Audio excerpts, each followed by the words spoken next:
ദൈവത്തിൻ്റെ വചനത്തിലേക്ക് തിരികെയാണ്. കൊരിന്ത്യർക്ക് എഴുതിയ 2-ാം ലേഖനം 6-ാം അധ്യായം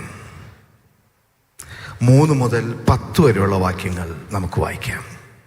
ശുശ്രൂഷയ്ക്ക് ആക്ഷേപം വരാതിരിക്കേണ്ടതിന് ഞങ്ങൾ ഒന്നിലും ഇടർച്ചയ്ക്ക് ഹേതു കൊടുക്കാതെ സകലത്തിലും ഞങ്ങളെ തന്നെ ദൈവത്തിന്റെ ശുശ്രൂഷകരായി കാണിക്കുന്നു.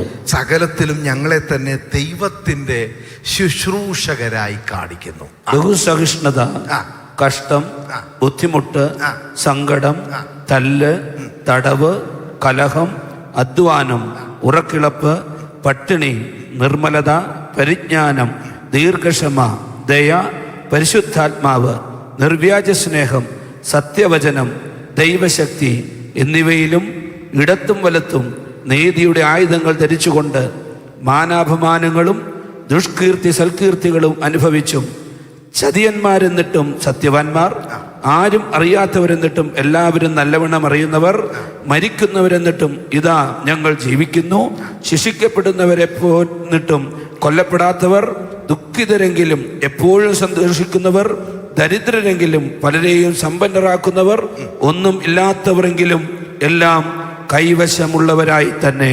ആമേൻ. യഥാസ്ഥാപനത്തെ കുറിച്ച്, ദൈവസന്നിധിയിലേക്ക് മടങ്ങി വരേണ്ടതിനെ കുറിച്ച് ഈ ദിവസങ്ങളിൽ നമ്മൾ തുടർമാനമായി ദൈവത്തിന്റെ വചനം കേട്ടുകൊണ്ടിരിക്കുക. പ്രിയമുള്ളവരെ, ദൈവസന്നിധിയിലേക്ക് മടങ്ങി വരാൻ ആഗ്രഹിക്കുന്ന ഒരുവനെ ദൈവത്തിന്റെ പണി അവന്റെ മേൽ അതിനു മുൻപേ തുടങ്ങിയതായിരുന്നു. പക്ഷെ എപ്പോഴൊക്കെയോ ദൈവത്തിന്റെ സന്നിധിയിൽ നിന്ന് അകന്നു പോയ, ദൈവ സാന്നിധ്യം നഷ്ടപ്പെടുത്തി കളഞ്ഞ ഈ മനുഷ്യനെ ദൈവം മടക്കി കൊണ്ടുവരിക. അതാ യഥാസ്ഥാപനം. സ്തോത്രം. യഥാസ്ഥാപനപ്പെടുന്നവന് അതിന്റെ മനോഹരമായ ഒരു ചിത്രം യിരെമ്യാവിന്റെ പുസ്തകം 18-ാം അധ്യായത്തിൽ നമുക്ക് കാണാം. നമുക്ക് അറിയാവുന്ന കഥകളാ, ഞാൻ പെട്ടെന്ന് അങ്ങ് പറഞ്ഞു പോവുക. ഒരു കുശവന്റെ പണിസ്ഥലത്ത് ദൈവം യിരെമ്യാവിനെ അയക്കുക. കുശവൻ അവിടുന്ന് പണിതുകൊണ്ടിരിക്കുക. അവന്റെ കയ്യിൽ ഒരു പാത്രം അവൻ മെനഞ്ഞുകൊണ്ടിരിക്കുക. പാത്രം മെനഞ്ഞുകൊണ്ടിരിക്കുമ്പോൾ അവിടെ ഒരു വാക്യം വായിക്കുന്നുണ്ട്, കുശവന്റെ കയ്യിൽ പാത്രം ചീത്തയായി പോയി. എവിടെ വെച്ചാ ചീത്തയായത്? കുശവന്റെ കയ്യിൽ ഇരിക്കുമ്പോഴാ ചീത്തയായത്. കുശവൻ എന്താ ചെയ്തേ? കുശവൻ ഒരു അഡ്ജസ്റ്റ്മെന്റ് ചെയ്ത് ആ പാത്രത്തെ അഡ്ജസ്റ്റ് ചെയ്ത് പണിയെടുക്കുകയല്ലായിരുന്നു. കുശവൻ ഒരു കാര്യം തീരുമാനിച്ചു, ചീത്തയായെങ്കിൽ ഇവനിൽ നിന്ന് ഇനി ഒരു പുതിയ പാത്രം ഉണ്ടാക്കിയേ പറ്റൂ.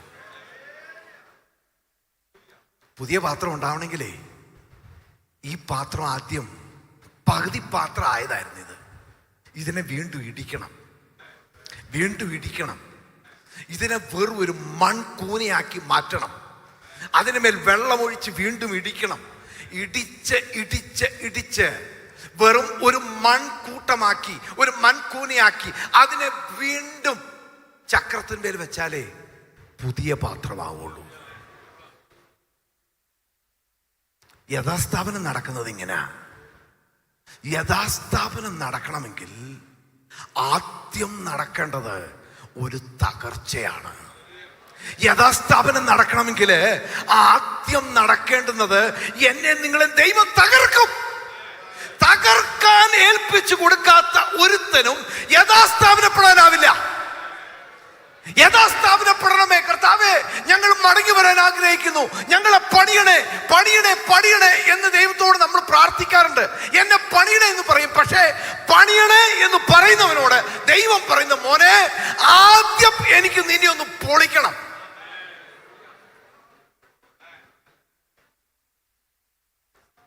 ലോകത്തിന്റെ വിവിധ ഭാഗങ്ങളിലെ കൺസ്ട്രക്ഷൻ പല രീതിയിലാണ്. ഇപ്പൊ UK നമ്മൾ ചെല്ലുകയാണെങ്കിൽ അവിടെയുള്ള ഒരു കെട്ടിടവും പൊളിക്കാൻ അവർ സമ്മതിക്കില്ല. ഞാൻ കഴിഞ്ഞ പ്രാവശ്യം അവിടെ ചെന്ന സമയത്ത് അവിടെ പാർത്തൊരു വീട്ടിൽ ഞാൻ അവരോട് ചോദിച്ചു, ഈ കെട്ടിടം പണിത് 1936 പണിത കെട്ടിടം, പക്ഷെ അതിന്റെ പുറത്ത് യാതൊരു പണിയും ചെയ്യാൻ അവർ സമ്മതിക്കത്തില്ല അവിടുത്തെ ഗവൺമെന്റ്. നമ്മുടെ നാട്ടിലാണെങ്കിൽ നമ്മൾ അത്യാവശ്യം പൊളിച്ച് അത്യാവശ്യം പണിയും. ഇപ്പോഴും ഞങ്ങൾ പാർക്കുന്ന ഗൾഫ് നാട്ടിൽ അങ്ങനെയല്ല.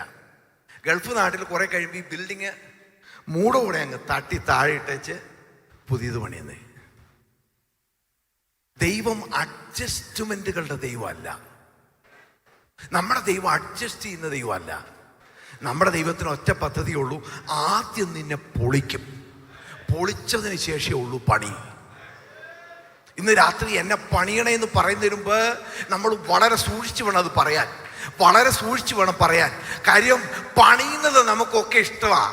എന്നെ പണിയണേന്ന് മുകളിലേക്ക് പണിയണേന്ന് പറയാൻ ഇഷ്ടം. പക്ഷേ ഓർത്തോണം, ദൈവം പണിയുന്നതിന് മുമ്പ് എന്നെ നിങ്ങളെ പൊളിക്കും.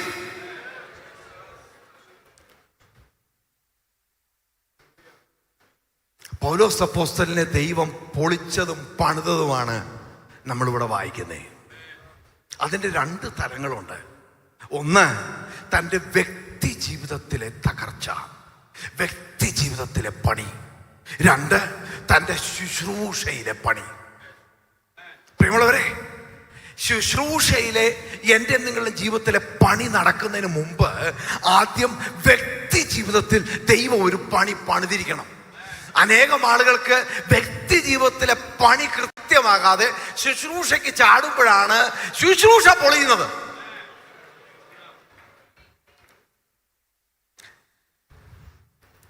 പ്രിയമുള്ളവരെ, ഞാൻ കോൺട്രാക്ട്സ് എഞ്ചിനീയറായിട്ട് ജോലി ചെയ്യുന്നയാളാണ്. എന്നെ കോൺട്രാക്ട്സ് എഞ്ചിനീയറിംഗ് പഠിപ്പിച്ച, ആദ്യമായിട്ട് ഈ കാര്യങ്ങൾ പറഞ്ഞത് എന്താ, ഞങ്ങളുടെ ചർച്ചിലുണ്ടായിരുന്ന ഒരു അങ്കിൾ ഉണ്ടായിരുന്നു, നയനാച്ചാൻ എന്നാണ് ഞങ്ങൾ വിളിക്കുന്നത്. നയനാൻ അങ്കിളിൻ്റെ അടുത്ത് ഞാൻ കോൺട്രാക്ട്സ് എഞ്ചിനീയറിംഗ് പഠിക്കാൻ ചെന്നപ്പം ആദ്യം എന്നോട് പറഞ്ഞൊരു വാചകമുണ്ട്, വില്യംസ്, കോൺട്രാക്ട്സ് എഞ്ചിനീയറുടെ ജോലി എഴുതിയിരിക്കുന്നത് വായിക്കുകയല്ല, വരികൾക്കിടയിൽ വായിക്കണം. You should read between the lines.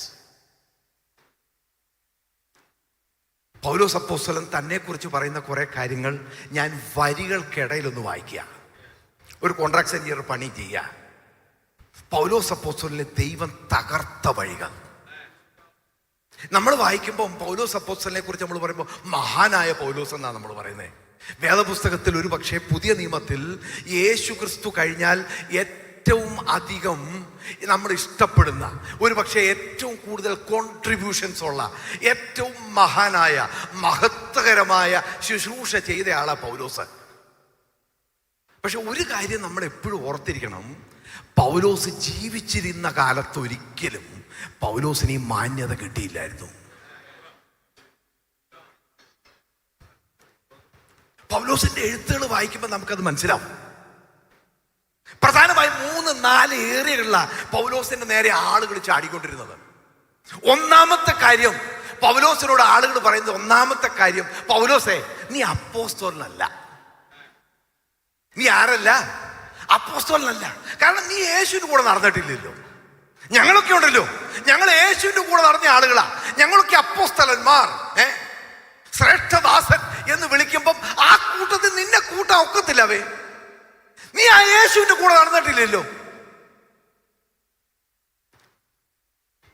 പൗലോസ് അവരോട് പറയാ, ഞാൻ വാക്യങ്ങളൊന്നും വായിക്കും, നമുക്കറിയാം. കൊരിന്ത്യർ ലേഖനത്തിൽ പല പ്രാവശ്യം പൗലോസ് പറയുന്നുണ്ട്, അതിശ്രേഷ്ഠതയുള്ള അപ്പോസ്തലന്മാരിൽ ഞാൻ കുറഞ്ഞവനല്ല. എന്തുകൊണ്ടാ പൗലോസിന് അത് പറയേണ്ട വരുന്നേ? പൗലോസിന് നേരെ കൈ ചൂണ്ടിട്ട് ആളുകൾ പറയാ, നീ അപ്പോസ്തലനല്ലെന്നേ.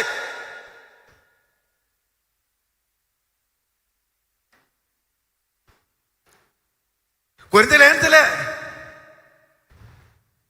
9-ാം അധ്യായം 1-2 വാക്യം നമുക്ക് പെട്ടെന്നൊന്ന് വായിക്കാം. 9-ാം അധ്യായം 1-2 വാക്യം ഞാൻ വായിച്ച് വളരെ നേരം ആലോചിച്ചിരുന്നു പോയ ഒരു വാക്യാണ്. കൊരിന്ത്യർക്ക് എഴുതിയ 1-ാം ലേഖനം 9-ാം അധ്യായത്തിന്റെ 1-2 വാക്യങ്ങൾ. ബിജു, ഞാൻ സ്വതന്ത്രനല്ലയോ? ഞാൻ അപ്പോസ്തലനല്ലയോ? നമ്മുടെ കർത്താവായ യേശുവിനെ ഞാൻ കണ്ടിട്ടില്ലേ? കർത്താവിൽ ഞാൻ ചെയ്ത പ്രവൃത്തിയുടെ ഫലം നിങ്ങളല്ലയോ? മറ്റുള്ളവർക്ക് ഞാൻ അപ്പോസ്തലൻ അല്ലെന്ന് വരികിൽ എങ്ങനെയെങ്കിലും നിങ്ങൾക്ക് ആകുന്നു. ആ 2-ാമത്തെ വാക്യവും ശ്രദ്ധിച്ചേ. പൗലോസ് കൊരിന്ത്യരോട് പറയാ, കൊരിന്ത്യരെ, ഇനി നാട്ടുകാരാര് വേണേലും ഞാൻ അപ്പോസ്തലൻ അല്ലെന്ന് പറഞ്ഞാലും നിങ്ങളത് പറയരുത്. നിങ്ങളത് പറയരുത്.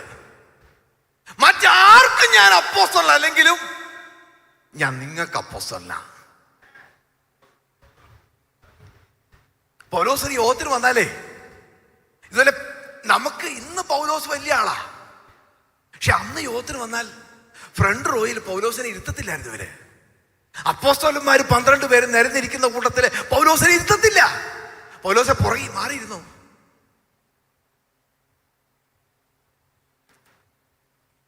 രണ്ടാമത്തെ അലിഗേഷൻ, പൗലോസ് പൈസ വെട്ടിക്കുന്നവനായിരുന്നെന്നാ. പൗലോസ് എഴുതുമ്പോഴൊക്കെ പിന്നെ പറയുന്ന ഒരു കാര്യമുണ്ട്, ഞാൻ എൻ്റെ സ്വന്തം കൈകൊണ്ട് അധ്വാനിച്ച വേല ചെയ്യുന്നേ. എടാ എന്തിനാ ഇത് പറയുന്നേ? പിന്നെ എന്തിനാ ഇത് പറയുന്നേ? പൗലോസിനെ കുറിച്ച് ആളുകൾ പറയാ, നീ പൈസ മോട്ടിക്കുന്നവനാ, നീ പൈസ മോട്ടിക്കുന്നവനാ. പൗലോസ് ചോദിക്കുക, കൊരിന്ത്യരോട് ചോദിക്കുമ്പോ പറയാ, ഞാൻ നിങ്ങളുടെ കയ്യിൽ നിന്ന് എന്തെങ്കിലും വഞ്ചിച്ചെടുത്തിട്ടുണ്ടോ?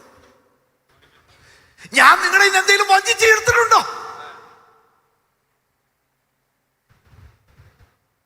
പ്രിയ ദൈവദാസൻ പറഞ്ഞു, എഫെസോസിലെ മൂപ്പന്മാരെ വിളിച്ചു വരുത്തി മിലത്തോസിൽ വെച്ച് പൗലോസ് പറയാ, ഞാൻ നിങ്ങളുടെ വെള്ളിയോ പൊന്നോ മോഹിച്ചിട്ടില്ല. എടാ എന്തിനാ ഇത് പറയുന്നേ? പൗലോസിനെ നോക്കിയ ആളുകൾ പറയാ, ഇവന്റെ കയ്യിൽ നമ്മൾ പൈസ കൊടുത്തു വിട്ടു. യെരുശലേമിലുള്ള ദൈവമക്കൾക്ക് പൈസ ഇവന്റെ കയ്യിലാ കൊടുത്തുവിട്ട്, അതിന്റെ പകുതി ഇവൻ അടിച്ചു.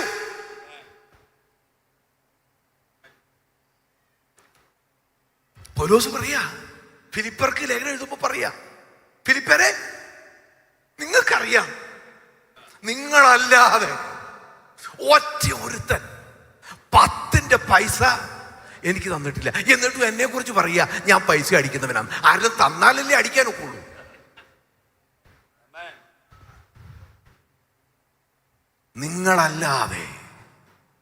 നിങ്ങളല്ലാതെ ഒരുത്തനും പൈസ തന്നിട്ടില്ല. രാത്രിയും പകലും കൂടാരപ്പണി ചെയ്ത് പൗലോസ് പറയാ, എനിക്കും എൻ്റെ കൂടെയുള്ളവർക്കും വേണ്ടി ഞാൻ അധ്വാനിച്ചു.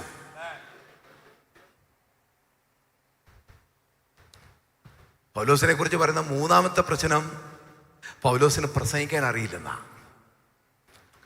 പൗലോസ് തന്നെ പറയാ, ഞാൻ വാക്സാമർഥ്യം ഇല്ലാത്തവനാ. പൗലോസിനെ നമ്മുടെ കൺവെൻഷൻ, ജനറൽ കൺവെൻഷൻ ഒരിക്കലും പ്രസംഗിക്കാൻ വിളിക്കില്ല. കാരണം പൗലോസിന് പ്രസംഗിക്കാൻ അറിയില്ല. എഴുതും, നല്ല എഴുത്തുകാരനാ, പക്ഷെ പ്രസംഗിക്കാൻ അറിയില്ല. പൗലോസ് തന്നെ പറയാം, എനിക്ക് വാക്സാമർഥ്യം ഇല്ല. ഒരിക്കലും ജനറൽ കൺവെൻഷന് പൗലോസിനെ വിളിക്കത്തില്ല. പത്രോസിനെ വിളിക്കും, അപ്പല്ലോസിനെ വിളിക്കും, പക്ഷെ പൗലോസിനെ ആരും കൺവെൻഷന് പ്രസംഗിക്കാൻ വിളിക്കത്തില്ല.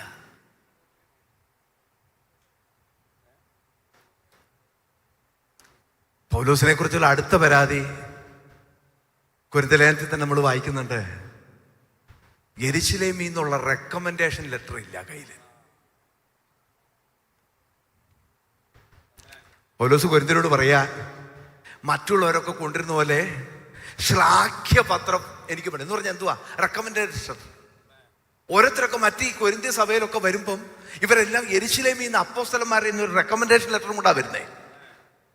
ഈ വരുന്നയാൾ ശ്രേഷ്ഠദാസനാണ്, നിങ്ങൾ അവർക്ക് പുള്ളിക്ക് സഭയിൽ അവസരം കൊടുക്കുകയും തിരിച്ചു പോകുമ്പോൾ കൂട്ടായ്മ കൊടുക്കുകയും വിടുകയും ചെയ്യണം. പൗലോസിനൊരു പ്രശ്നമുണ്ട്, പൗലോസ് ഇങ്ങനത്തെ കത്ത് കിട്ടൂല. കാരണം പൗലോസ് യെരുശലേമിൽ പോവാറില്ല. AD 32 പൗലോസ് രക്ഷിക്കപ്പെടുന്നത്. 67 മരിക്കുന്നത്. 35 വർഷം സുവിശേഷ വേല ചെയ്തു.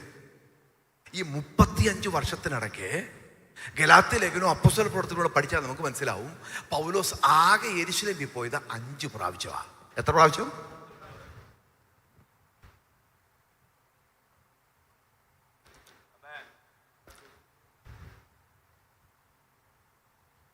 പ്രിയമുള്ളവരെ, പൗലോസിന് ശുശ്രൂഷ ഉണ്ടായിരുന്നു.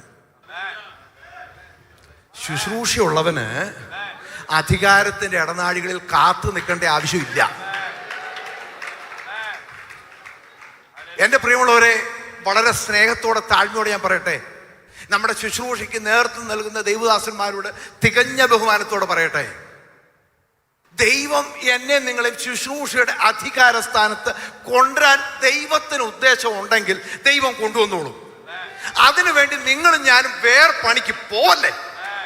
സ്വർഗത്തിൽ വിലയില്ലാത്തൊരു പണിക്ക് നമ്മളാരും പോവരുത്. സ്തോത്രം. സ്വർഗത്തിൽ വിലയില്ലാത്ത പണിക്ക് നമ്മളാരും പോവരുത്. ദേവദാസൻ പറഞ്ഞു 10 ആത്മാക്കളെ നേടാൻ. അതുകൊണ്ട് മുകളിലേക്ക് എന്നാൽ വല്ല വിലയുണ്ട്. ഇവിടെ പറഞ്ഞു ഞാനൊരു റീജിയൻ ഭാഷന്ന്. സ്വർഗത്തിൽ ചെല്ലുമ്പോൾ റീജിയൻ ഭാഷമാരെല്ലാം ഇങ്ങോട്ട് കയറിയിരിക്കുക എന്ന് കർത്താവ് പറയത്തില്ല പ്രിയമുള്ളവരെ, എന്ന് കർത്താവ് പറയത്തില്ല. വിശ്വസ്തനായ ദാസനെ മാത്രമേ വിളിക്കുള്ളൂ. Hallelujah, hallelujah, hallelujah.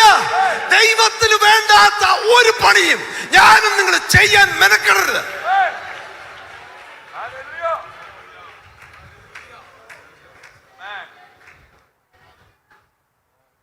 ഗലാത്യലേഖനം വായിക്കുമ്പോൾ നമുക്കറിയാം, പൗലോസ് പറയാ ഈ പ്രമാണിമാർ ഓർമ്മ എന്നെ ഒന്നും പഠിപ്പിച്ചിട്ടില്ല, ഞാൻ ഇവന്മാരുടെ ആരും പുറകെ പോയിട്ടില്ല. നമ്മളെല്ലാ കർത്തൃമേശയ്ക്കും വായിക്കും, ഞാൻ കർത്താവിങ്കൽ നിന്ന് പ്രാപിക്കുകയും. ഇവന്മാര് പഠിപ്പിച്ചതല്ലെന്ന്. യെരുശലേമിലെ ബൈബിൾ സ്കൂളിൽ പഠിച്ചിട്ടില്ല ഞാൻ, ശരിയാ. പക്ഷെ ഞാന് അറേബ്യയിലെ മരുഭൂമിയിൽ കർത്താവിന്റെ സന്നിധിയിൽ ഇരുന്ന് നേരിട്ട് ചിലത് പഠിച്ചിട്ടുണ്ട്. ഇവരാരും പഠിപ്പിക്കാത്തത് ഞാൻ നേരിട്ട് പഠിച്ചിട്ടുണ്ട്.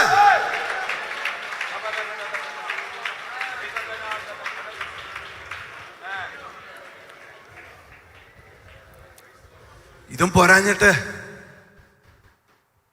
യെരുശലേമിലെ കൗൺസിൽ കൂടി, നമുക്ക് ആ ചരിത്രമൊക്കെ ഞാൻ കഥ പറയാൻ സമയമില്ല. വലിയ ഉഗ്രവാദം ഉണ്ടായി അവിടെ. ജാതികളുടെ ഇടയിൽ നിന്ന് വിശ്വാസി വരുന്നവരെ എങ്ങനെ സ്വീകരിക്കണം. അവസാനം പത്രോസും യാക്കോബും ഒക്കെ പൗലോസിന്റെ കൂടെ അന്ന് നിന്നു. പൗലോസ് വളരെ ഹാപ്പി ആയിട്ടാ പോയത്. പക്ഷെ അതേ പത്രോസ് തിരിച്ച് അന്ത്യോക്യ ചെന്നപ്പോൾ, നമ്മൾ ഗലാത്യലേഖനത്തിൽ വായിക്കുന്നുണ്ട്, പത്രോസ് എന്ത് ചെയ്തു? കപടം കാണിച്ചു. പൗലോസ് വിട്ടില്ല. അപ്പോസ്തലനായ പത്രോസ് സീനിയർ പാസ്റ്ററാണല്ലോ എന്നോർത്ത് അദ്ദേഹം വിട്ടില്ല. നേരെ മുഖത്ത് നോക്കി പറഞ്ഞു, പത്രോസ് നീ കാണിച്ചത് ശരിയല്ലെന്ന്. അന്ന് ഇവര് നോട്ടം ഇട്ടതാ ഇവനെ.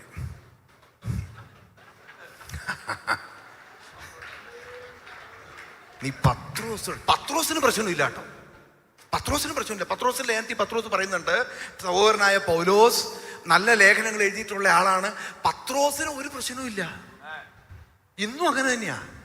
പത്രോസിനല്ല പ്രശ്നം, പത്രോസിന്റെ കൂടെ നടക്കുന്ന കുറെ ആളുകൾക്ക് ഈ പ്രശ്നം. പത്രോസിന്റെ കൂടെ നടക്കുന്നവർക്കാ പ്രശ്നം.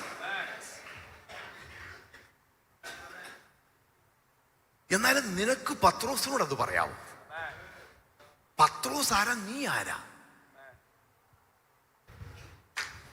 പൗലോസ് പറയാ, ഇവന്മാരെ ആരും ഞാൻ മൈൻഡ് ചെയ്യാറില്ല.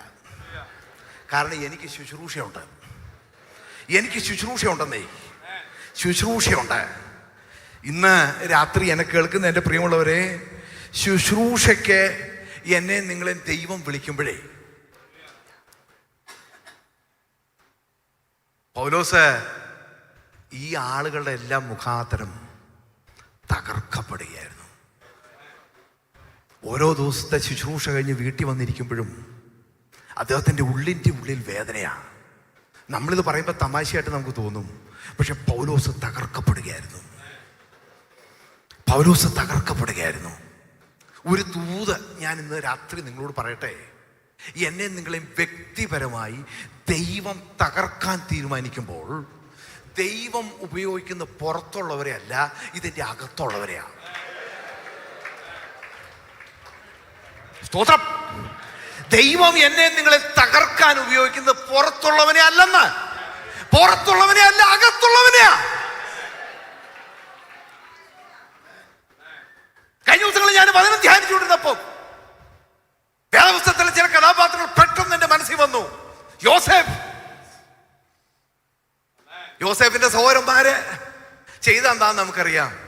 ഒടുവിൽ യോസേഫിന്റെ സഹോദരന്മാര് യോസേഫിന്റെ മുമ്പിൽ നിൽക്കുമ്പോൾ അവർ തമ്മി പറയുന്നൊരു വാക്കുണ്ട്, അവൻ നമ്മളോട് കെഞ്ചി അപേക്ഷിച്ചിട്ടും അവന്റെ പ്രാണസങ്കടം നമ്മൾ കണ്ടില്ല. ഓ, കെഞ്ചി അപേക്ഷിച്ചു. സഹോദരന്മാർ കേട്ടില്ല. യോസേപ്പേ, നിന്നെ തകർക്കാൻ, നിന്നെ മിസ്രൈമിൽ കൊണ്ടുപോകണമെങ്കിൽ ദൈവത്തിന് എന്തെല്ലാം വഴിയുണ്ടെന്ന്. യോസേപ്പിനെ മിസ്രൈം വരെ ഒന്ന് കൊണ്ടിരുന്ന പണിയാണെങ്കിൽ ദൈവത്തിന് എന്തെല്ലാം വഴിയുണ്ട്. പക്ഷെ ദൈവം തീരുമാനിച്ചു ഇവനെ പ്രധാനമന്ത്രിയാക്കണമെങ്കിൽ അതിനു മുമ്പ് ഒന്ന് തകർക്കണം. അവനെ തകർക്കുന്നത് അവന്റെ സഹോദരന്മാരെ കൊണ്ട് തന്നെ തകർക്കണം.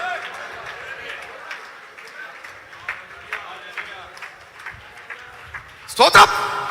മോശയുടെ ചരിത്രം നമുക്കറിയാം. ഞാൻ കഴിഞ്ഞ ദിവസം വചനം വായിച്ചപ്പോ പെട്ടെന്ന് ആ വാക്യം എന്നെ വല്ലാതെ സ്ട്രൈക്ക് ചെയ്തു. പുറപ്പാട് പുസ്തകം 3-ാം അധ്യായം 1-ാമത്തെ വാക്യം ഒന്ന് വായിക്കാമോ ബിജു? പുറപ്പാട് പുസ്തകം 3-ാം അധ്യായം 1-ാമത്തെ വാക്യം.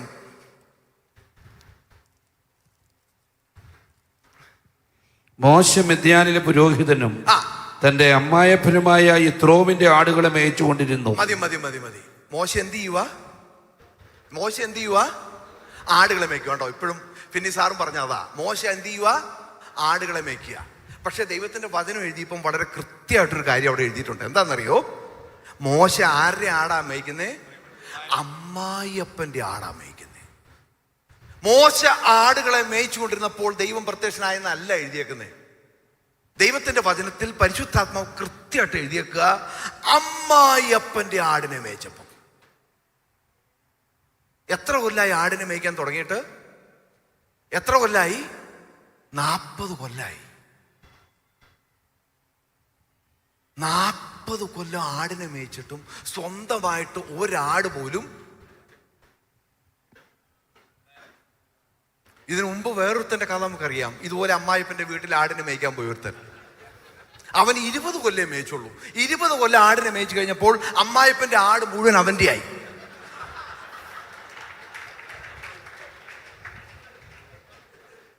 മോശയെ കുറിച്ച് എഴുതുക. മോശേ, 40 കൊല്ലം മോശ ആടിനെ മേയിച്ചിട്ടും ഒരാടിനെ പോലും കിട്ടിയില്ല. ഇവിടെ ഇരിക്കുന്ന സഹോദരന്മാർക്കറിയാം, അമ്മായിപ്പന്റെ വീട്ടിൽ ഒരു ദിവസം ഒരാഴ്ച താമസിക്കാനുള്ള ബുദ്ധിമുട്ട്. മോശ എത്ര കൊല്ലം താമസിച്ചത്? 40 കൊല്ലം. നമ്മൾ പലപ്പോഴും വിചാരിക്കുന്ന ആടിനെ മേയ്ക്കാൻ പോയതാ മോശയ്ക്ക് ദൈവം കൊടുത്ത പണിയെന്ന. അല്ല, ശരിക്കും വചനം വായിച്ചാൽ നമുക്ക് മനസ്സിലാവും മോശയെ ദൈവം പണിതത് യിത്രോയുടെ വീട്ടിലാ.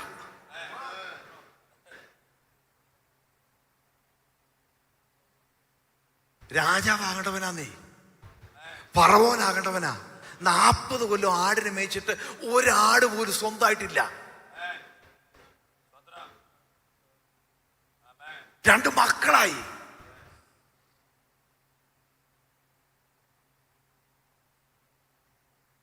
ദൈവം അവനെ തകർക്കുകയായിരുന്നു. നമ്മുടെ കർത്താവിൻ്റെ ചരിത്രം നമുക്കറിയാം. യെശയ്യാവിന്റെ പുസ്തകത്തിൽ നമ്മൾ വായിക്കുന്നുണ്ട്, അവനെ തകർത്ത് കളവാൻ ദൈവത്തിന് യഹോവയ്ക്ക് ഇഷ്ടം തോന്നി. എങ്ങനെയാ തകർത്തെ? യഹൂദന്മാരെ അടിച്ചപ്പോഴാണോ കർത്താവിന് വേദന എടുത്തത്? അല്ല. യേശുവിനെ പിടിക്കാനായിട്ട്, യേശു പബ്ലിക് മിനിസ്ട്രി ചെയ്യുന്ന ആളാ. യേശു തന്നെ ചോദിക്കുന്നുണ്ട്, ഞാൻ ദിവസേന ദൈവാലയത്തിൽ ഇരുന്ന് പ്രസംഗിക്കുന്ന ആളാ, എന്നെ പിടിക്കാൻ നിങ്ങളിങ്ങനെ ഈ പാതിരാത്രിക്ക് വരേണ്ട വല്ല കാര്യം ഉണ്ടായിരുന്നു? പക്ഷെ അവനെ തകർക്കാൻ അപ്പം തീരുമാനിച്ചപ്പം അവന്റെ അടുക്കൽ കഴിഞ്ഞ 3.5 കൊല്ലം അവന്റെ കൂടെ നടന്ന ഒരുത്തൻ, അവൻ കെട്ടിപ്പിടിക്കുമ്പോൾ കർത്താവ് ചോദിക്കുക, കർത്താവിന്റെ ചങ്ക് തകർന്നുപോയി.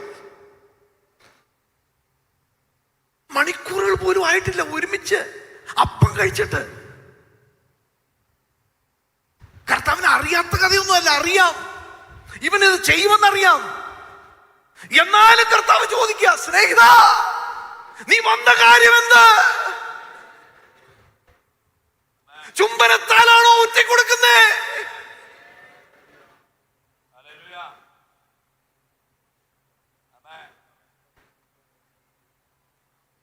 ഇന്ന് രാത്രി എന്നെ കേൾക്കുന്ന പ്രിയമുള്ളവരെ, സെഖര്യാവിന്റെ പുസ്തകത്തിൽ നമ്മൾ വായിക്കുന്നുണ്ട് 13-ാമത്തെ 6-ാം വാക്യം, എന്റെ കയ്യിൽ കാണുന്ന മുറിവുകൾ. ചോദിക്കുമ്പം അവൻ പറയാ, എന്ത് അവിടെ നിന്ന് കിട്ടിയതാ? എന്റെ സ്നേഹിതന്മാരുടെ വീട്ടിൽ വെച്ച് അടി കൊണ്ടതാണിത്. വഴിക്ക് വെച്ച് കിട്ടിയ അടിയല്ല. ആടി നമ്മൾ സഹിക്കും, ആടി നമ്മൾ സഹിക്കും. പക്ഷെ സ്നേഹിതന്റെ വീട്ടിൽ വെച്ച് കിട്ടുന്ന അടി,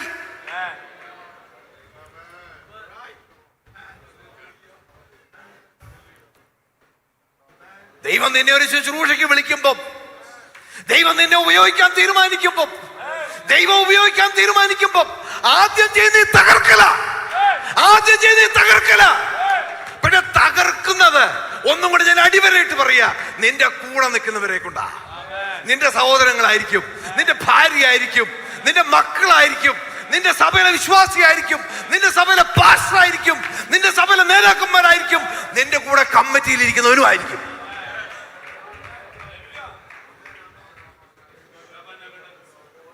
വിശ്വസിക്കുന്ന ജീവനം കരങ്ങളെ അടിച്ച് കർത്താവിന് സ്തോത്രം ചെയ്താട്ടെ. Yes, yes, yes. എന്നെ നിങ്ങളെ ദൈവം തകർക്കുക, എന്നെ നിങ്ങളെ ദൈവം തകർക്കുക.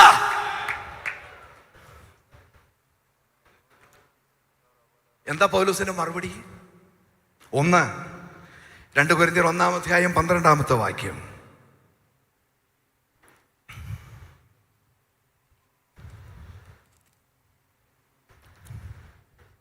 ഞങ്ങൾ ലോകത്തിൽ വിശേഷാൽ നിങ്ങളോട് ജഡജ്ഞാനത്തിലല്ല ദൈവകൃപയിലത്രേ ദൈവം നൽകുന്ന വിശുദ്ധിയിലും നിർമ്മലതയിലും പെരുമാറിയിരിക്കുന്നുവെന്ന് ഞങ്ങളുടെ മനസാക്ഷിയുടെ സാക്ഷ്യം തന്നെ ഞങ്ങളുടെ പ്രശംസ. ആമേൻ. പൗലോസ് പറയാ, നിങ്ങൾക്ക് എന്നെ കുറിച്ച് എന്ത് അപവാദവും പറയാം, എന്ത് അനാവശ്യവും പറയാം. അന്ന് സോഷ്യൽ മീഡിയ ഇല്ല, അല്ലെങ്കിൽ അതിലും വന്നേനെ പൗലോസ് ആരാന്ന്. പക്ഷെ പൗലോസ് പറയാ, എനിക്കൊരു മനസാക്ഷിയുണ്ട്. കിടക്കുന്നതിന് മുമ്പ് ഞാൻ എന്നോട് ചോദിക്കും, ഈ കേട്ടതുപോലെ വല്ല ആണോന്ന്. എനിക്ക് മനസാക്ഷിയിൽ പ്രാഗൽഭ്യം ഉണ്ടെങ്കിലേ പിന്നെ എനിക്ക് ഒരുത്തനെയും പേടിക്കേണ്ട കാര്യമില്ല, എനിക്ക് ഒരുത്തനെയും പേടിക്കേണ്ട കാര്യമില്ലെന്ന്. മനസാക്ഷി പ്രാഗൽഭ്യം വേണം. കിടക്കുന്നതിന് മുമ്പ് ഓരോ ദിവസം നമ്മൾ ചോദിക്കണം നമ്മളോട്, ഇന്നത്തെ ജീവിതം എങ്ങനെ ഉണ്ടായിരുന്നെന്ന്, ദൈവസന്നിധിയിൽ വിശുദ്ധിയാണോ ജീവിച്ചെന്ന്, നിർമ്മലതയോടാണോ ജീവിച്ചെന്ന് അവനോട് ചോദിക്കണം.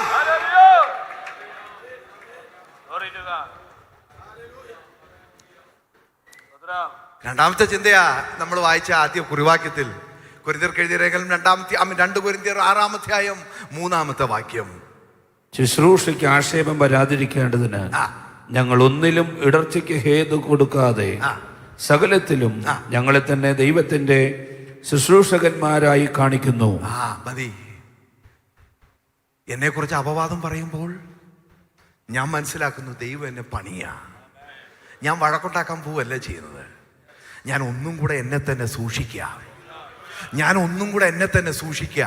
എനിക്കൊരു ചിന്തയുണ്ട്, എന്നെ ദൈവമാണ് ശുശ്രൂഷയ്ക്ക് വിളിച്ചത്, എന്നെ വിളിച്ചത് ദൈവമാണ്, എന്നെ ശുശ്രൂഷയ്ക്ക് ആക്കിയിരിക്കുന്നത് ദൈവമാണ്. അതുകൊണ്ട് ശുശ്രൂഷയ്ക്ക് ദൈവമാക്കിയിട്ടുണ്ടെങ്കിൽ ഞാൻ പിന്മാറുകയില്ല, ഞാൻ പിന്മാറുകയില്ല. പക്ഷെ ഒരു കാര്യം, ഞാൻ എന്നെ തന്നെ സൂക്ഷിക്കും, ഞാൻ എന്നെ തന്നെ സൂക്ഷിക്കും. മൂന്നാമത്തെ ഒരു ചിന്തയും കൂടെ പറഞ്ഞ് ഞാൻ ആ ഭാഗം അവസാനിപ്പിക്കുക. 2 കൊരിന്ത്യർ 11:12 എന്നെ നിന്ദിപ്പാൻ കാരണം അന്വേഷിക്കുന്നവർക്ക് കാരണം അറുത്ത് കളയേണ്ടതിന് ഞാൻ ചെയ്യുന്നത് മേലാലും ചെയ്യും, ഞാൻ ചെയ്യുന്നത് മേലാലും ചെയ്യും. ഒന്നുകൂടെ പറയാമോ? ഞാൻ ചെയ്യുന്നത് മേലാലും ചെയ്യും.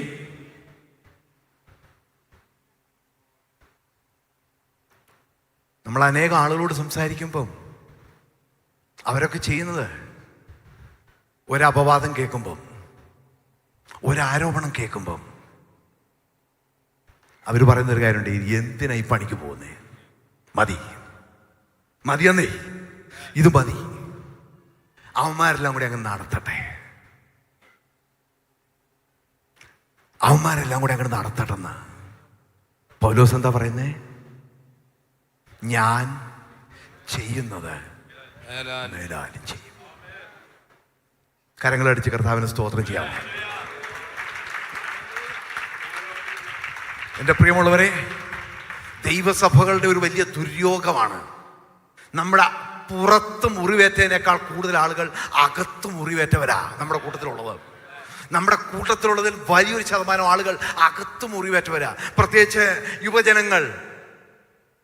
അനേക സഭകളിൽ നമ്മൾ ചെല്ലുമ്പം ഒരു സമയത്ത് ശക്തിയോടെ ദൈവത്തിന് വേണ്ടി നിൽക്കാൻ മുന്നോട്ടിറങ്ങിയ ആളുകൾ, സഭയിൽ ഒരു മൂപ്പനാകാം, സഭയിൽ ഒരു പാസ്റ്ററാകാം, അവരോട് പറഞ്ഞ ഒരു വാക്കിന്റെ പേരിൽ അവര് തീരുമാനിച്ചു ഇനി വഴിക്കില്ല.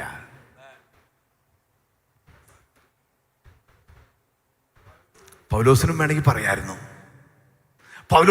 പറയായിരുന്നു, ഇത് യുവമാർക്ക് ആർക്കും വേണ്ടെങ്കിൽ എനിക്കെന്തിനു വേണം, ഞാൻ ഈ പണി നിർത്തുക. പക്ഷെ പൗലോസ് ധൈര്യമായിട്ട് പറയുക, എന്നെ നിന്ദിക്കുന്നവർക്ക് കാരണം അറുത്ത് കളയേണ്ടതിന് ഞാൻ ചെയ്യുന്നത് മേലാലും ചെയ്യും, ഞാൻ ചെയ്യുന്നത് മേലാലും ചെയ്യും. നമുക്ക് എല്ലാവർക്കും ചേർന്നൊന്ന് പറയാമോ?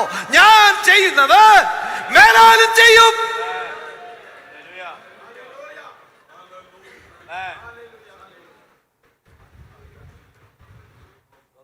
ചൂരച്ചെടുത്ത് തള്ളി കിടക്കുന്ന ഏലിയാവ് ദൈവത്തോട് പറയാ, കർത്താവേ മതി മതി മതി, എന്നെ അങ്ങ് എടുത്തോണേ. മരിക്കാൻ ആഗ്രഹിച്ചിട്ടാണോ ഈ കിടക്കുന്നത്? അല്ല, മരിക്കാനാണ് ആഗ്രഹമെങ്കിൽ ശമരിയ കിടന്നാ മതി.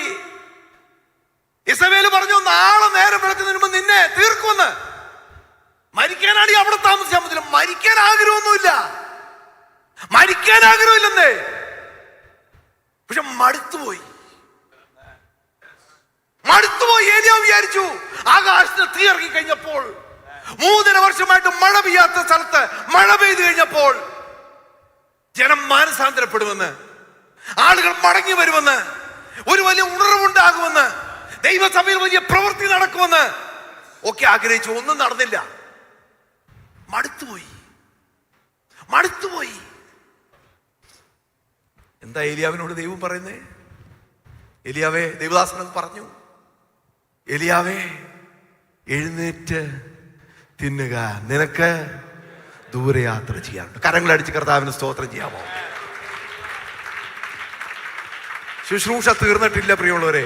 ശുശ്രൂഷ എൻ്റെ നിങ്ങളുടെ തീരുമ്പോൾ, എൻ്റെ നിങ്ങളുടെ ശുശ്രൂഷ തീരുമ്പോൾ ദൈവം അങ്ങോട്ട് വിളിച്ചോളും. വിളിക്കുന്ന ദിവസം വരെ അവസാനത്തെ ശ്വാസം വരെ ഈ പോർക്കളത്തിൽ നിന്നേ പറ്റൂ.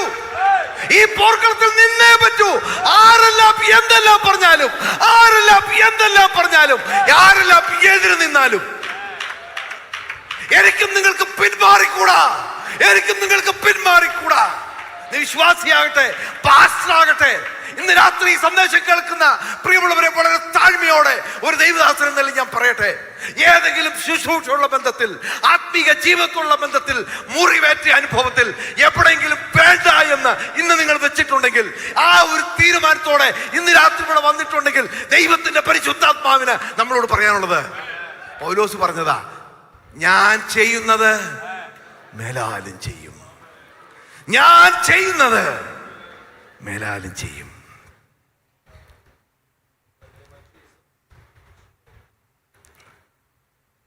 ചിന്തയുടെ 2ാം ഭാഗത്തിലേക്ക് ഞാൻ കടക്കുക. ദൈവം നമ്മളെ ആദ്യം, ഞാൻ പറഞ്ഞല്ലോ, വ്യക്തിപരമായി ഒന്ന് പൊളിച്ചു പണിയും.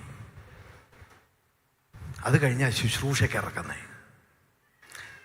ഈ പണി കഴിയുമ്പോൾ നമ്മൾ വിചാരിച്ചു ഇനി പണിയൊന്നും ഇല്ലെന്നാ. പക്ഷേ ശുശ്രൂഷയിൽ ദൈവത്തിന് വീണ്ടും ഒരു പണിയുണ്ട്. പക്ഷെ ആ പണി നടക്കണമെങ്കിൽ നമ്മൾ ഏൽപ്പിച്ചു കൊടുത്തേ പറ്റൂ, റിസ്ക് എടുക്കാൻ തയ്യാറായേ പറ്റൂ. അനേക ദൈവദാസന്മാർ, അനേകം ദൈവമക്കൾ വളരെ നല്ല മനുഷ്യരാ, പക്ഷെ അവരെ കൊണ്ട് ഒന്നും സാധിക്കുന്നില്ല.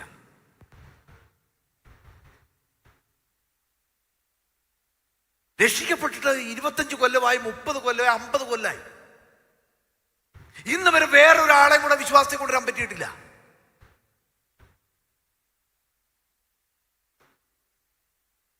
അനേക ദൈവദാസന്മാര് ശുശ്രൂഷയ്ക്ക് ഇറങ്ങിയിട്ട് വർഷങ്ങളായി, ഒരു മുന്നേറ്റവും ഇല്ല.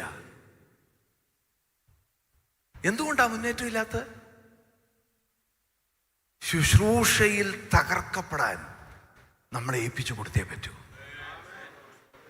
ശുശ്രൂഷയിൽ തകർക്കപ്പെടാൻ ഏൽപ്പിച്ചു കൊടുത്തേ പറ്റൂ. പൗലോസ് പറയാ, ഈ അകത്തുനിന്ന് ഇത്രയും പ്രശ്നങ്ങൾ എനിക്കുണ്ടാകുമ്പോഴും ഞാൻ തീരുമാനിച്ചു, ഞാൻ ഇന്നലെ വരെ ചെയ്ത് മേലാലും ചെയ്യും. ധൈര്യത്തോടെ ധീരതയോടെ മുന്നോട്ടിറങ്ങുമ്പം പുറത്തുനിന്ന് കിട്ടും അടുത്ത അടി. ആദ്യത്തെ ഭാഗം തീരുമ്പം ഇനിയുള്ള കാര്യം എളുപ്പമാണ് നമ്മളാരും വിചാരിക്കരുത്. 2 കൊരിന്ത്യർ 11-ാം അധ്യായത്തിൽ പൗലോസ് തൻ്റെ കഷ്ടപ്പാടുകളെ കുറിച്ച് വിവരിക്കുന്നൊരു ഭാഗമുണ്ട്. പൗലോസ് പറയുന്നുണ്ട്, യഹൂദന്മാരാൽ ഞാൻ 1 കുറേ 40 അടി 3 വട്ടം കൊണ്ടു, 5 വട്ടം കൊണ്ടു. ആ ഭാഗം അപ്പോസ്തല പ്രവർത്തികളിൽ എങ്ങുമില്ല. യഹൂദന്റെ അടി എന്ന് പറയുന്നത് ചാട്ടം കൊണ്ടുള്ള അടിയാ. ചാട്ടം കൊണ്ടാ യഹൂദന്റെ അടി. ഈ 5 പ്രാവശ്യം അടിച്ചത് 1 പ്രാവശ്യത്തെ കഥ പോലും ലൂക്കോസ് എഴുതിയിട്ടില്ല.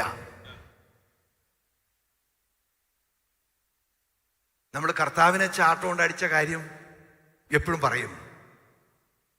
അതുകൊണ്ടാ പൗലോസ് പറയുന്നത്, ഗലാത്യർക്ക് എഴുതുമ്പോൾ പറയാ, പൗലോസിന്റെ ഉടുപ്പൊന്നും ഇങ്ങോട്ട് ഊരിയാലുണ്ടല്ലോ, പൗലോസ് പറയാ, ഞാൻ യേശുവിൻ്റെ ചൂടടയാളം എൻ്റെ ശരീരത്തിൽ വഹിക്കുന്നു. ആ ഉടുപ്പൊന്ന് ഊരിയാലുണ്ടല്ലോ, ഉടുപ്പങ്ങ് ഊരിയാൽ ശരീരം മുഴുവൻ ഈ ചാട്ട കൊണ്ട് അടിച്ച് വലിച്ച് കീറിയ എൻ്റെ പാടുകളാ. 1 39 × 5 റോമാക്കാരടിച്ചു. റോമക്കാർ കോലുകൊണ്ട് അടിക്കുന്നത്. അതിൽ 3 എന്ന് പറയുന്നതിൽ 1 കുറിച്ച് നമ്മൾ വായിക്കുന്നുണ്ട് വേദപുസ്തകത്തില്. ബാക്കി 2 അതും പറഞ്ഞിട്ടില്ല.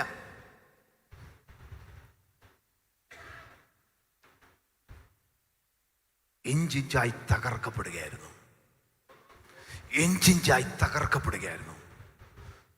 പക്ഷെ അതിൻ്റെ ഒരു മറുഭാഗമുണ്ട്. ശുശ്രൂഷയിൽ ശക്തിയോടെ ഉപയോഗിക്കപ്പെടുവാൻ പൗലോസിന് ഊർജമായത് ഈ അടികളാണ്.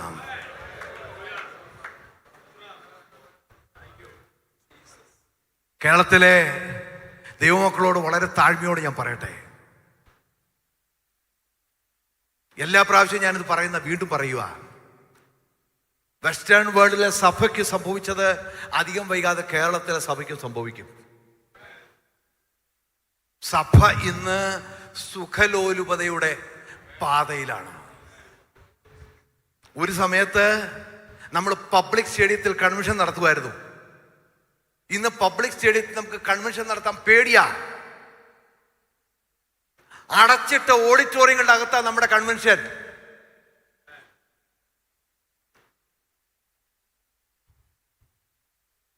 തൃശ്ശൂർ ഞാൻ കൺവെൻഷൻ പ്രസംഗിക്കാൻ പോകുമ്പം ബിജുവിനോടും ഷാജു ഭാഷയോടും പറയും, ശക്തൻ സ്റ്റാൻഡിലാണ് കൺവെൻഷനെങ്കിൽ കൊള്ളാം.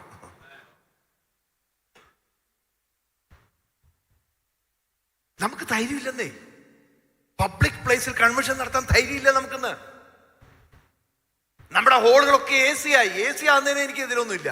പക്ഷെ എ സി ആകുമ്പോൾ ഒരു പ്രശ്നം ഉണ്ടെന്നറിയോ, ഇതങ്ങ് അടയ്ക്കും. ഇതിന്റെ അകത്ത് നടക്കുന്ന ശബ്ദം പുറത്തൊരു കുഞ്ഞ് അറിയത്ത് പോലുമില്ല. നമ്മൊരു സെക്ലൂഡഡ് സൊസൈറ്റിയായി, നമ്മിലേക്ക് ചുരുങ്ങുന്ന ഒരു സമൂഹമായി മാറിക്കൊണ്ടിരിക്കുക. അത്തരം ഒരു സമൂഹത്തിന് ഈ സമൂഹത്തിൽ യാതൊരു ചലനം ഉണ്ടാക്കാൻ ഒക്കത്തില്ല.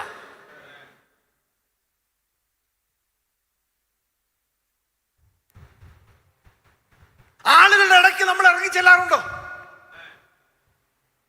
നമ്മുടെ നാട്ടിൽ പാർക്കുന്ന വിശ്വാസികളല്ലാത്ത എത്ര പേരുടെ വീട്ടിൽ നമ്മൾ കയറി ചെല്ലാറുണ്ട്?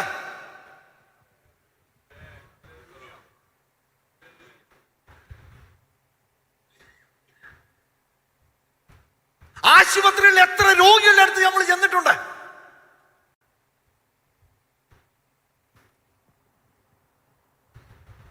നിങ്ങൾക്ക് കൈയടിക്കാൻ ഒക്കത്തില്ലെന്ന് എനിക്കറിയാം. പക്ഷെ ഇന്ന് രാത്രി ഒരു തീരുമാനം എടുത്തേച്ചേ പോകാവൂ.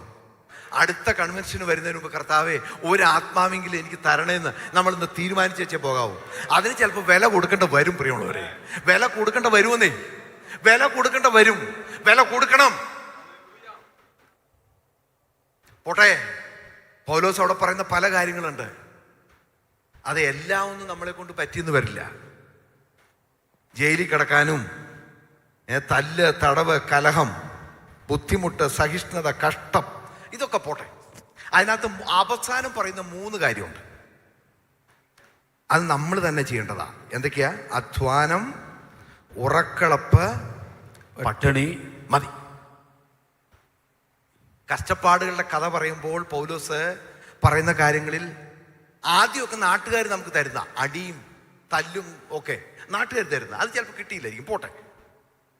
പക്ഷെ അവസാനത്തെ 3 ഉണ്ട്: അധ്വാനം, ഉറക്കളപ്പ്, പട്ടിണി.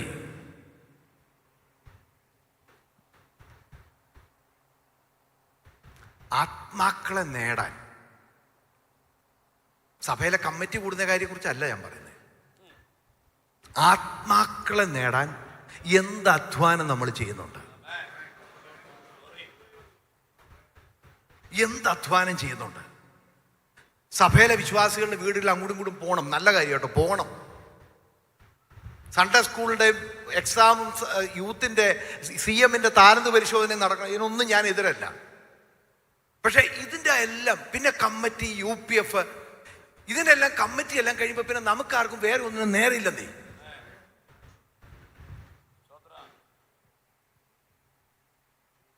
ഒരു ആത്മാവിനെ നേടാൻ എനിക്ക് നിങ്ങൾക്കും അധ്വാനം ഉണ്ടോ? അതിനുവേണ്ടി എന്ത് അധ്വാനം ചെയ്യുന്നുണ്ട്? അടുത്ത പൗലോസ് പറയാ ഉറക്കളപ്പ്. പ്രിയമുള്ളവരെ, നമ്മൾ ഉറക്കളയ്ക്കും എപ്പോഴാണെന്നറിയോ? കൊച്ചുങ്ങളുടെ പരീക്ഷയുടെ സമയത്ത്, അല്ലേ? കൊച്ചുങ്ങളുടെ പരീക്ഷയുടെ സമയത്ത് കൊച്ചുങ്ങളെക്കാൾ ടെൻഷൻ അപ്പനും അമ്മയ്ക്കുവാ. കൊച്ചുങ്ങൾ പരീക്ഷയ്ക്ക് പഠിക്കാനിരിക്കുമ്പോൾ അപ്പനും അമ്മയും കട്ടൻ കാപ്പിയും തിളപ്പിച്ച് അവർക്ക് എന്താ വേണ്ടെന്ന് ചോദിച്ചു, മക്കളെ എന്താ വേണ്ടെന്ന് ചോദിച്ചു അവരുടെ കൂടെ ഇരിക്കുക. അതിനു വേണമെങ്കിൽ നമ്മൾ ഉപവസിക്കുകയും ചെയ്യും.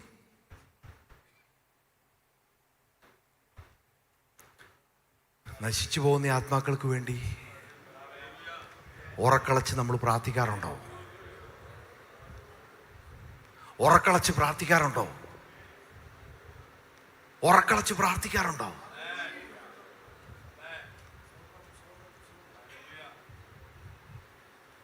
നമ്മുടെ ഒരു തലമുറ അപ്പുറത്ത് അവരുടെ രീതി അതായിരുന്നു. എൻ്റെ വലിയപ്പച്ചൻ്റെ കാര്യം ഞാൻ ഇപ്പോഴും ഓർക്കും. പെന്തക്കോസ്തിലെ ആദ്യകാലത്തെ ഒരു സുവിശേഷകനായിരുന്നു എൻ്റെ അമ്മയുടെ അപ്പച്ചൻ. ഞങ്ങൾ വല്ലപ്പോഴും ഒക്കെ സ്കൂൾ വെക്കേഷൻ അവിടെ ചെല്ലുമ്പം എല്ലാ ദിവസവും കാണുന്ന കാര്യമാണ്, 3:30 മണിയാകുമ്പോൾ അപ്പച്ചൻ എഴുന്നേൽക്കും. പിന്നെ മുട്ടുമേലിരുന്ന് ഇങ്ങനെ ആടി ആടി ഒരു പ്രാർത്ഥനയാണ്. അന്ന് നമുക്ക് ഭയങ്കര ദേഷ്യം തോന്നിയിട്ടുണ്ട്. നമ്മൾ അന്ന് ചെറിയ വീടാ, ഒരു റൂമിലാണ് ഞങ്ങളെല്ലാം കൂടെ കിടക്കുന്നത്. അപ്പച്ചനും ഞങ്ങളും എല്ലാം കിടക്കുന്ന ഒരു മുറിക്കകത്ത. നല്ല ഉറക്കത്തിന് നേരത്തെ ഈ അപ്പച്ചൻ ഈ പ്രാർത്ഥന. അപ്പച്ചൻ നേരം എടുത്തിട്ട് പ്രാർത്ഥിച്ചാ പോരെ. പക്ഷെ ആ തലമുറ ഇന്നില്ല കേട്ടോ. ആ തലമുറ ഇന്നില്ല. ആ തലമുറ ഇന്നില്ല.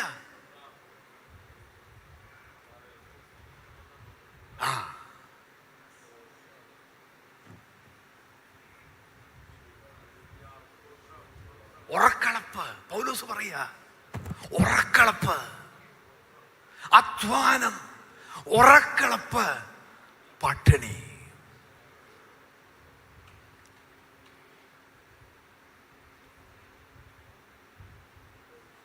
നമ്മളത് യോഗം കൂടുമ്പം യോഗത്തെക്കാൾ കൂടുതൽ നമുക്ക് ഇമ്പോർട്ടൻസ് യോഗം കഴിഞ്ഞിട്ടുള്ള ഭക്ഷണമാണ്.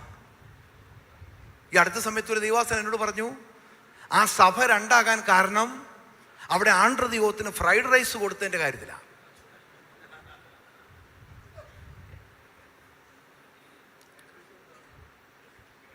പട്ടിണിയെ കുറിച്ച് നമ്മൾ ചിന്തിക്കുന്നില്ലെന്നേ.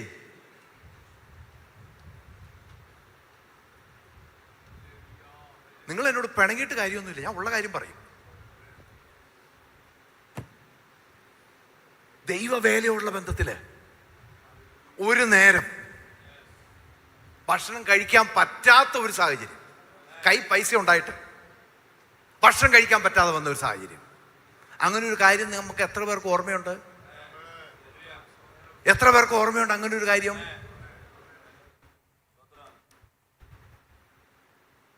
അധ്വാനം, ഉറക്കളപ്പ് പട്ടിണി. അടി കൊണ്ടില്ലേലും പോട്ടെ പ്രിയമുള്ളവരെ, അടി കൊണ്ടില്ലേലും പോട്ടെ,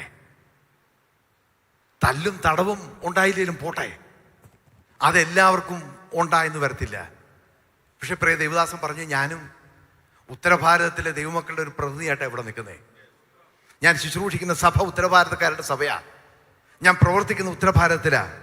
ഉത്തരഭാരതത്തിലുള്ള അനേക ദൈവദാസന്മാരോടൊപ്പം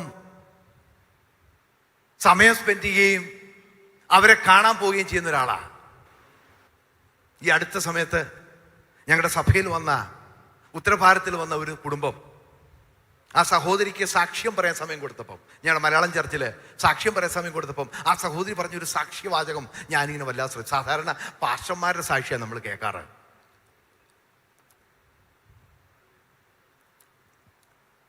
28 വർഷം മുമ്പ് ആ സഹോദരൻ ദേവദാസൻ ബീഹാറിൽ സുവിശേഷ വേലയ്ക്ക് പോയത്. സുവിശേഷ വേലയ്ക്ക് പോയി 2 വർഷം കഴിഞ്ഞപ്പം ആ സഹോദരിയെ വിവാഹം കഴിച്ചു. കാണാൻ ചെന്നപ്പോൾ ചോദിച്ചു, ബീഹാറിൽ സുവിശേഷ വേലയ്ക്ക് വരാമെന്ന്. പുള്ളിക്കാരത്തേക്ക് ബീഹാർ എവിടാന്ന് പോലും അറിയത്തില്ല.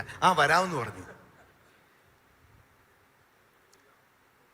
കല്യാണം കഴിഞ്ഞ് ബീഹാറിന് വണ്ടി കയറി.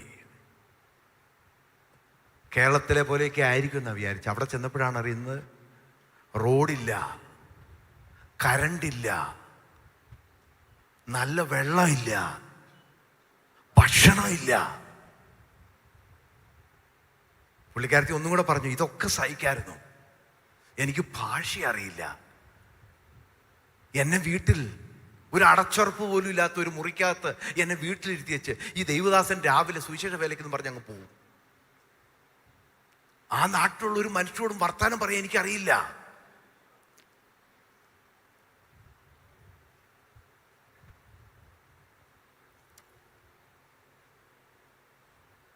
വില കൊടുക്കാതെ ആത്മാക്കൾ ഉണ്ടാകുകയില്ല. വില കൊടുക്കാതെ ആത്മാക്കൾ ഉണ്ടാകുകയില്ല. വില കൊടുക്കാതെ ആത്മാക്കൾ ഉണ്ടാകുകയില്ല.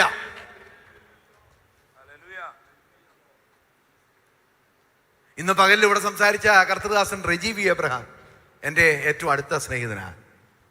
ഞാൻ ഒരിക്കൽ റെജിയുടെ അടുത്ത് ചെന്നപ്പോൾ റെജി എന്നോട് പറഞ്ഞൊരു വാചകം ഞാൻ ഒരിക്കലും മറക്കില്ല. അച്ഛാ, രാവിലെ വീട്ടിൽ നിന്ന് ഇറങ്ങുമ്പോൾ വൈകിട്ട് വന്ന് റൂബിയെ മക്കളെ കാണാമെന്നുള്ള ഉറപ്പോടെ അല്ലച്ചാ പോകുന്നേ. ഒരിക്കൽ രാത്രി ഫിലിം ഷോ നടത്തുക അദ്ദേഹം. ഫിലിം ഷോ നടത്തുന്ന സമയത്ത് ഒരു മതില് കണ്ടു. മതിലയില് തുണി വലിച്ചു കെട്ടി ഫിലിം ഷോ അങ്ങ് തുടങ്ങി.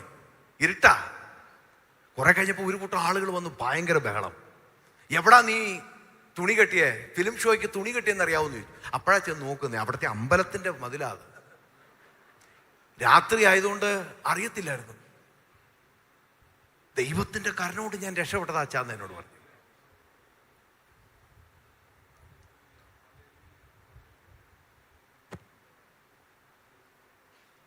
ലോകത്തിൽ എവിടെയെങ്കിലുമൊക്കെ ഇന്ന് സഭ വളരുന്നുണ്ടെങ്കിൽ, എവിടെയെങ്കിലുമൊക്കെ സഭ വളരുന്നുണ്ടെങ്കിൽ അത് വില കൊടുക്കാൻ തയ്യാറുള്ള കുറെ ആളുകൾ ഉള്ളതുകൊണ്ടാണ്. ഞാൻ നേരത്തെ പറഞ്ഞല്ലോ, ഈ കഴിഞ്ഞ കുറച്ച് നാളുകൾക്ക് മുമ്പ് UK-യിലൊന്ന് പോകാൻ ഒരു അവസരം ഉണ്ടായി. ലണ്ടനിൽ വെസ്റ്റ്മിനിസ്റ്റർ ആബി, അവിടുത്തെ ഏറ്റവും പുരാതനമായ പള്ളി. ആ പള്ളി കാണാൻ പോകണമെങ്കിൽ 20 പൗണ്ട് കൊടുക്കണം, 2000 രൂപ ഒരാൾക്ക് കൊടുക്കണം. ഇപ്പം ഞാൻ ആ വെബ്സൈറ്റ് നോക്കിയപ്പോൾ അതിനകത്തൊരു കാര്യം എഴുതിയിട്ടുണ്ട്. പള്ളിയിൽ വൈകിട്ട് 5 മണിക്ക് സർവീസ് ഉണ്ട്. സർവീസ് അറ്റൻഡ് ചെയ്യാമെങ്കിൽ പൈസ കൊടുക്കണ്ട. ഞാൻ വിചാരിച്ചു സർവീസ് അറ്റൻഡ് ചെയ്യാം, 4 പേർക്ക് 10,000 രൂപ കളയുന്നതിനൊക്കെ ഭേദമാണല്ലോ, സർവീസ് അറ്റൻഡ് ചെയ്യാം. ഞങ്ങളിങ്ങനെ പുറത്ത് സർവീസ് അറ്റൻഡ് ചെയ്യാൻ ക്യൂ നിൽക്കുമ്പോൾ ആ പള്ളിയിലെ അച്ഛൻ ഇറങ്ങി വന്നിട്ട്, പ്രായമുള്ള ഒരു മനുഷ്യൻ, ഓരോ ആളുകളുടെ അടുക്ക് വന്ന് ഇങ്ങനെ ചോദിക്കുക, have you come for the service? സർവീസിന് വന്നാണോ? ആണെന്ന് പറഞ്ഞാൽ താങ്ക് യു താങ്ക് യു എന്ന് പറഞ്ഞ് ഇങ്ങനെ ഓരോരുത്തരുടെ അടുക്ക് ചെന്ന് താങ്ക് യു പറഞ്ഞു പോവുക. അതിപുരാതനമായ അതിമനോഹരമായ പള്ളിക്കകത്ത് ആ സർവീസിന് ഇരിക്കുമ്പോൾ ഞാൻ ചുറ്റും നോക്കി, ആ നാട്ടുകാരായ ഒരാൾ പോലും അതിനകത്തില്ല. എന്നെപ്പോലെ എവിടെന്നെങ്കിലുമൊക്കെ വന്ന കുറെ ടൂറിസ്റ്റുകൾ മാത്രമേ ഉള്ളൂ. ഞാൻ ഇരുന്ന കസേരയുടെ തൊട്ട് താഴെ ഞാൻ നോക്കി, C.S. ലൂയിസ് എന്ന് പറയുന്ന ബഹുമാന്യനായ ദേവദാസന്റെ കല്ലറയുടെ തൊട്ടടുത്താ ഞാൻ ഇരുന്നേ. ഞാൻ ഓർത്തു, കർത്താവേ, ഇവരെയൊക്കെ അടക്കിയ പള്ളിയായത്. ഇന്ന് നാട്ടുകാർ ഒരുത്തം പോലും ഇന്ന് ആ പള്ളി കയറാനില്ല. സഭ ഇനിയും ഉണർന്നില്ലെങ്കിൽ, ഇനിയും സഭ വില കൊടുക്കാൻ തയ്യാറായില്ലെങ്കിൽ കേരളത്തിലെ ചിത്രം മറ്റൊന്നാവില്ല എന്ന് നമ്മൾ ഓർത്തിരിക്കണം. കേരളത്തിലെ ചിത്രം മറ്റൊന്നാവില്ല, നമ്മൾ ഓർത്തിരിക്കണം. ഇന്ന് രാത്രി ഈ സന്ദേശം കേട്ടച്ച് പോകുമ്പം വളരെ താഴ്മയോടെ പറയട്ടെ, അടി കൊണ്ടില്ലേലും തടവറയിലായില്ലെങ്കിലും ഉണർന്നിരുന്ന് ദേശത്തിന് വേണ്ടി, മക്കൾക്ക് വേണ്ടി പ്രാർത്ഥിക്കുന്ന കാര്യമല്ല കേട്ടോ, ദേശത്തിന് വേണ്ടി പ്രാർത്ഥിക്കാൻ.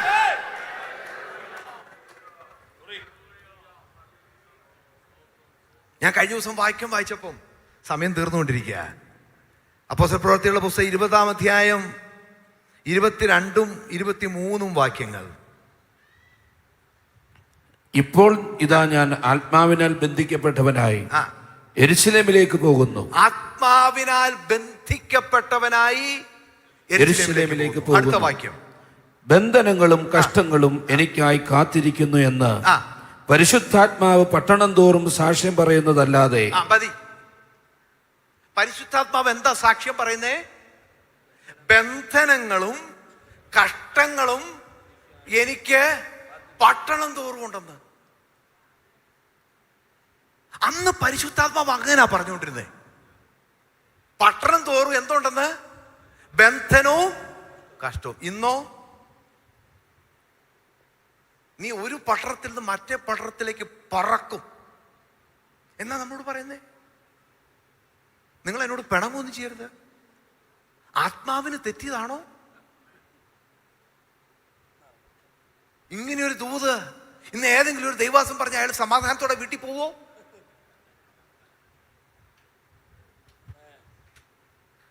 ഇത് ആത്മാവ് പറഞ്ഞതാന്ന്.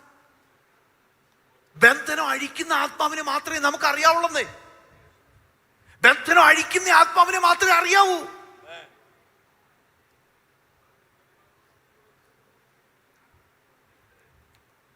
ആത്മാവിന് വേണ്ടി ബന്ധിക്കപ്പെടാൻ, പട്ടണം തോറും ബന്ധിക്കപ്പെടാൻ, തകർക്കപ്പെടാൻ നമ്മൾ ഏൽപ്പിച്ചു കൊടുത്തേ മതിയാകൂ. യഥാസ്ഥാപനത്തിൻ്റെ 2 തലങ്ങളാ ഞാൻ ഇന്ന് രാത്രി പറഞ്ഞേ. വ്യക്തിപരമായ ഒരു തകർച്ച, ശുശ്രൂഷയിലുള്ള ഒരു തകർച്ച.